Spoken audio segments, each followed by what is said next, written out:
Rapid fire retell of The Middle of the Night by Riley Sager. The book starts out with a 10-year-old Ethan Marsh and his best friend Billy Barringer, who are having a camp out in their backyard in this summer. When they wake up the next morning, Ethan Marsh discovers a slit in the tent and Billy Barringer is missing.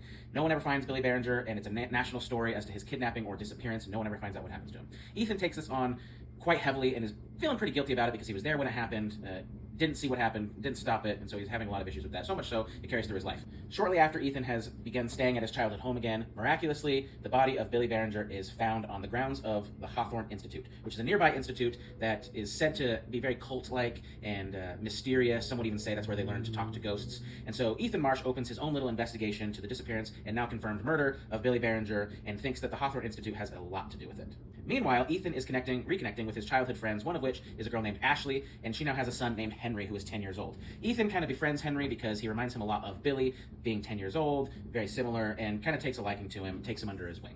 As his investigation continues, he realizes that the Hawthorne Institute really doesn't have anything to do with Billy's murder, which is a big shock to him because he was pretty certain that it did. As he continues his investigative work, he discovers that one of his childhood friends was actually the one responsible for creating that slit in the tent that night Billy went missing, and accuses that friend of murdering Billy, which he denies. The cops come, they take this guy away, and he's kind of feeling pretty confident that he's found Billy's killer.